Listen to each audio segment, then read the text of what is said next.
Oui, enfin oui et non, parce qu'il est certain que la façon dont j'ai été élevée était... Cuando Brigitte Bardot murió, algo no encajó. No hubo mensaje final, ni palabras de despedida, ni ese gesto tranquilizador que tantas leyendas dejan para cerrar su historia.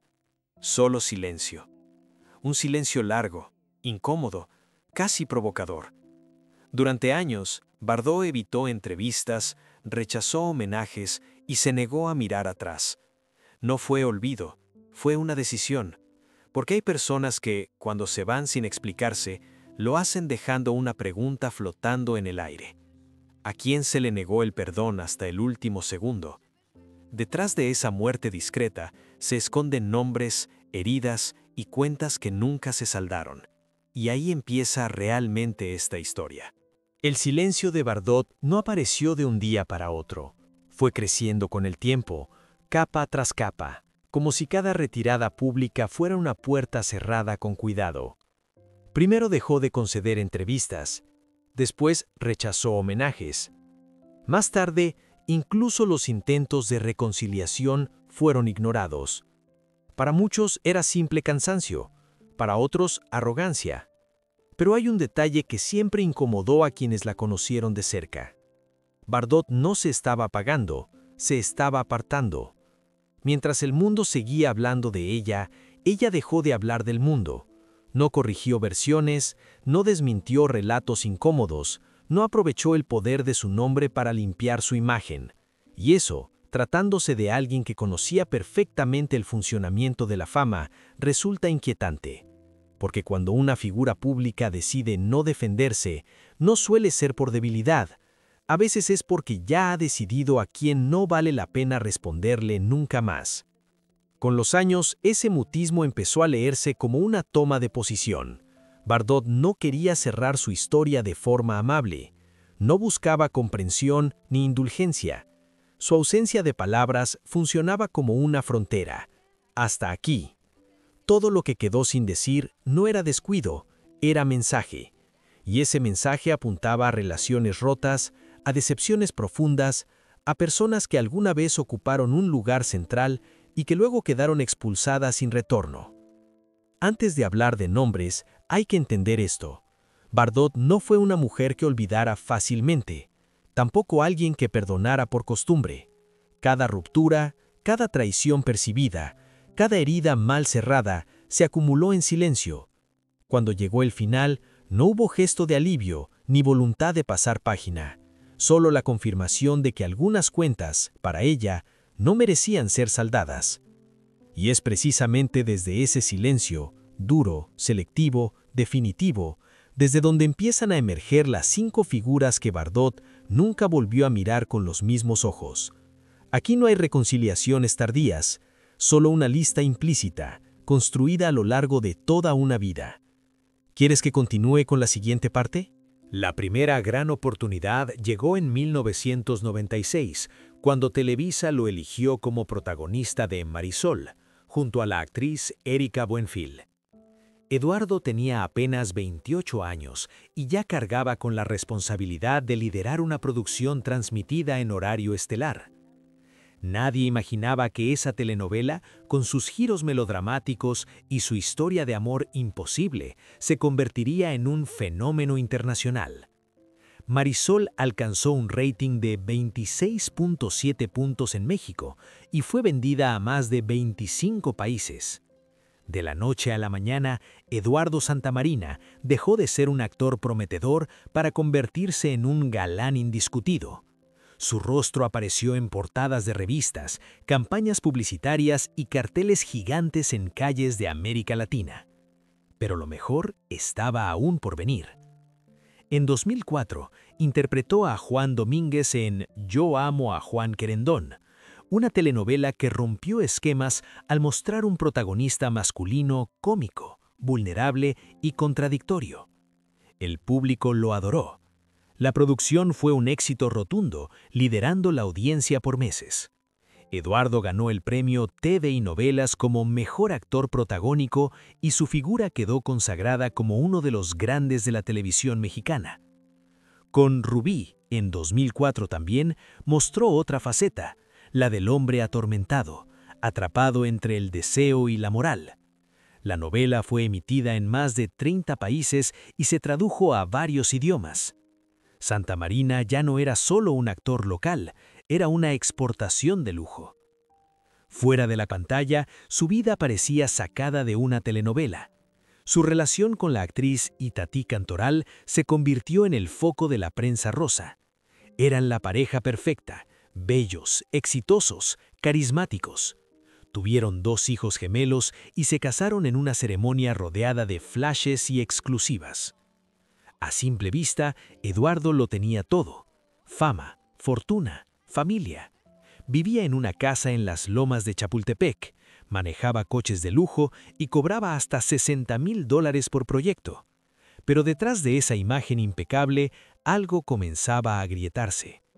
En algunas entrevistas, su sonrisa se notaba forzada, las respuestas eran evasivas. Amigos cercanos hablaban de un cambio de energía en él, de un Eduardo más irritable, menos presente. La prensa, siempre alerta, comenzó a preguntarse si todo era tan perfecto como parecía. Y entonces, una foto. Captado saliendo solo de un bar en la madrugada, visiblemente alterado, sin su esposa, sin su anillo, sin su sonrisa habitual. Cuando se le preguntó por esa imagen, respondió con una carcajada y un nada que preocuparse. Pero sus ojos decían otra cosa. ¿Era solo el estrés del trabajo? ¿Un mal momento pasajero? ¿O acaso el galán de México ya estaba interpretando el papel más difícil de su vida, el de un hombre al borde del colapso? Porque mientras el país entero lo aplaudía, Eduardo comenzaba a perderse en el único escenario donde no podía actuar: su realidad. El primer nombre no aparece por azar. Tampoco es el más fácil de asumir, porque sin él, Brigitte Bardot no habría sido lo que fue. Y precisamente por eso, la herida resulta más profunda. Roger Vadim no fue solo una pareja, ni siquiera únicamente un director. Fue el hombre que abrió la puerta y al mismo tiempo decidió qué había detrás de ella. Vadim entendió antes que nadie el poder de Bardot. Supo ver en ella algo que el cine francés aún no sabía cómo manejar. La impulsó, la colocó en el centro del escenario y la convirtió en un fenómeno. Pero ese impulso tuvo un precio. Desde muy temprano, la imagen pública de Bardot dejó de pertenecerle del todo. Fue definida, moldeada y repetida hasta volverse una jaula elegante. Con el tiempo, la relación dejó de ser un vínculo entre 2 personas y se transformó en una relación de control. No necesariamente explícito, no siempre violento, pero constante.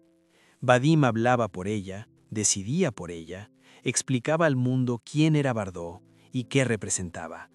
Y cuando alguien es definido desde fuera durante demasiado tiempo, termina perdiendo el derecho a contradecir ese relato. La ruptura no fue solo sentimental, fue identitaria. Bardot no perdió a un compañero, perdió la posibilidad de recuperar una versión de sí misma que nunca llegó a desarrollarse del todo. Vadim siguió adelante, su carrera continuó, el mito de Bardot también, pero ella quedó atrapada en una imagen que ya no controlaba, una imagen creada por el mismo hombre del que se había separado. Aquí aparece el punto clave. No se trata de infidelidad ni de desencuentros comunes. Lo que Bardot no perdonó fue algo más profundo. Fue haber sido convertida en un concepto antes de ser reconocida como persona. Haber sido lanzada al mundo sin protección, sin margen de error, sin salida clara.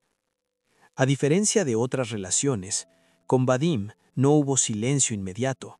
Hubo tiempo para entender, para observar consecuencias, para medir daños. Y fue precisamente ese tiempo el que selló la condena. Bardot comprendió que todo lo que vino después, la presión, la exposición, la imposibilidad de ser anónima, había comenzado ahí. Por eso, cuando decidió apartarse del mundo, ese nombre ya estaba cerrado. No hacía falta mencionarlo, no hacía falta explicarlo. La ausencia de Vadim en cualquier intento de balance final dice más que cualquier declaración. Fue el origen de una cadena, y como suele ocurrir con los orígenes, también fue el lugar donde Bardot decidió no volver jamás. El primer nombre estaba marcado, y después de él, otros siguieron el mismo camino. Después de Roger Vadim, Bardot ya no era ingenua. Había aprendido que el afecto podía mezclarse con intereses y que la admiración no siempre significaba cuidado. Aún así, volvió a intentarlo, y ahí aparece el segundo nombre. El matrimonio con Günther Sachs fue leído desde fuera como un cuento perfecto. Riqueza, glamour, atención mediática constante. Todo parecía indicar que Bardot, por fin, había encontrado estabilidad. Sin embargo, esa estabilidad era superficial. Muy pronto quedó claro que el vínculo funcionaba más como una vitrina que como un refugio. Sachs no la maltrató, ni la atacó públicamente. La traición fue más sutil y por eso mismo más difícil de digerir. Bardot dejó de ser una persona con fragilidades para convertirse en una figura que acompañaba un estilo de vida. Cuando comenzaron sus crisis emocionales, cuando el cansancio y la ansiedad se hicieron evidentes, la respuesta fue el distanciamiento. No hubo escándalo, pero sí abandono. Y para alguien como Bardot, que asociaba el amor con la permanencia, eso fue suficiente. Ese matrimonio le dejó una certeza incómoda. Incluso rodeada de lujo, podía estar completamente sola. No fue una ruptura ruidosa, pero sí definitiva. El segundo nombre quedó asociado a una idea que Bardot nunca olvidó. Ser deseada no garantiza ser cuidada. El tercer nombre aparece en un terreno distinto, más ambiguo, pero igual de dañino. Serge Gainsbourg no fue un esposo, ni una pareja tradicional, pero sí alguien que marcó su vida de otra manera. Juntos cruzaron una línea que en su momento parecía artística y liberadora. Con el tiempo, se reveló como una trampa. La canción que compartieron sacudió a la sociedad, rompió tabúes y consolidó la imagen transgresora de Gainsbourg. Para él, fue un paso más en su construcción como artista provocador. Para Bardot fue el inicio de una exposición que ya no pudo controlar. Las críticas, los ataques morales y la presión pública recayeron casi exclusivamente sobre ella. Aquí la herida fue distinta. No se trató de abandono, sino de desigualdad. Gainsbourg capitalizó el escándalo. Bardot cargó con el desgaste emocional. Cuando la tormenta estalló, él siguió adelante. Ella tuvo que recomponerse sola. Y aunque nunca habló de odio, tampoco hubo absolución, porque lo que no perdonó fue haber sido utilizada como detonante, sin asumir las consecuencias compartidas. Con estos dos nombres, la lista empieza a tomar forma. No son villanos caricaturescos, son personas que en momentos distintos ocuparon lugares clave y fallaron cuando más importaba.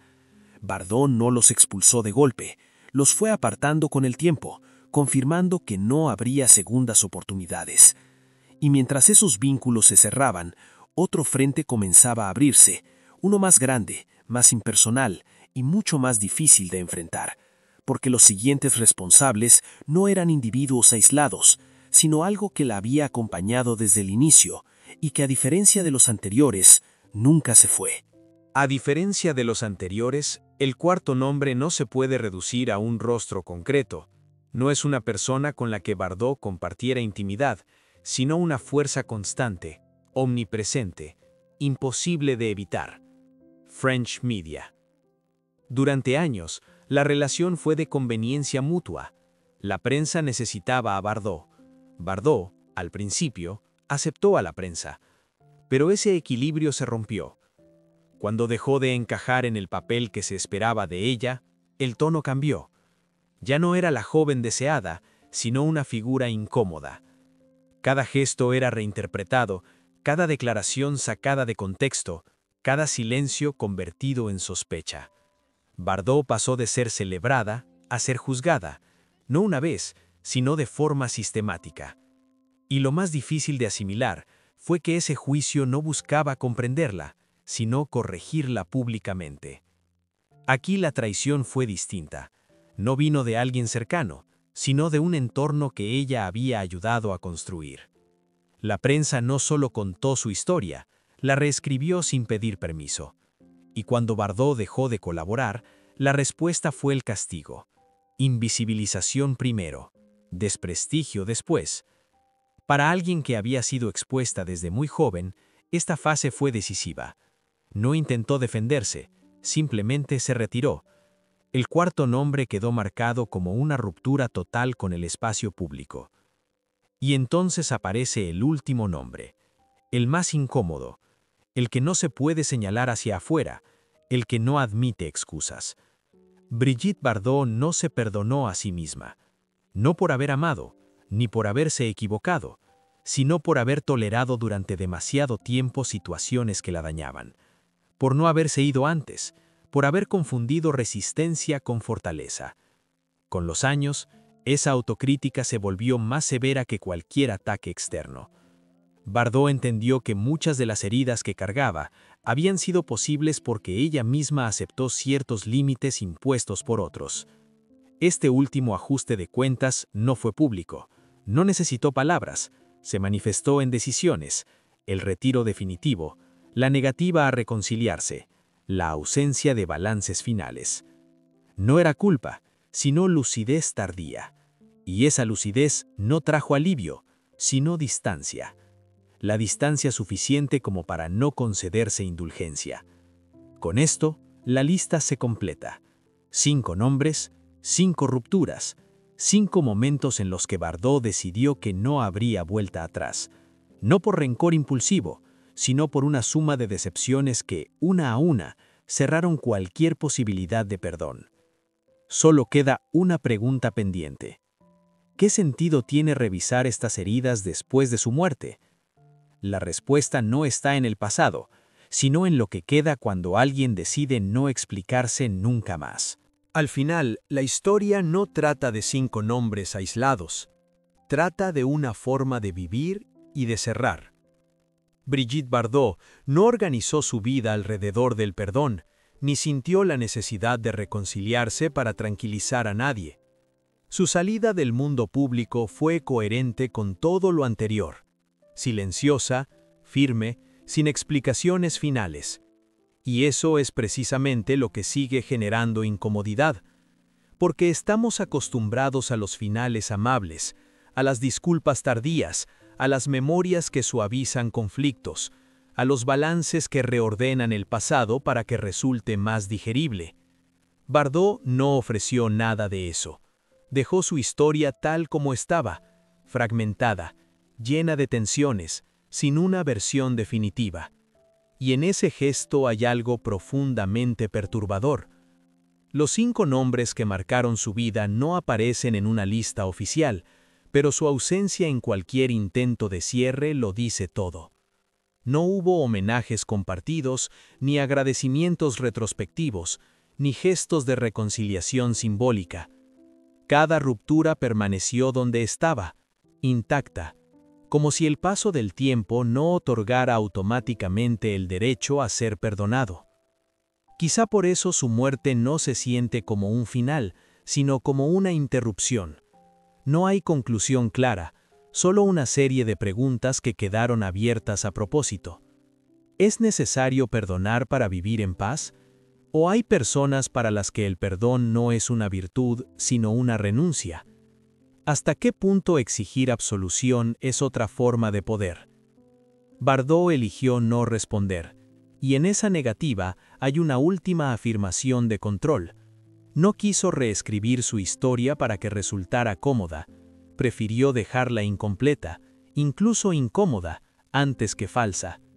Tal vez ahí resida su gesto final más radical, recordarnos que no todas las vidas están obligadas a cerrar con armonía. A veces lo único que queda es el silencio, y a veces ese silencio dice mucho más de lo que cualquier confesión podría haber dicho jamás.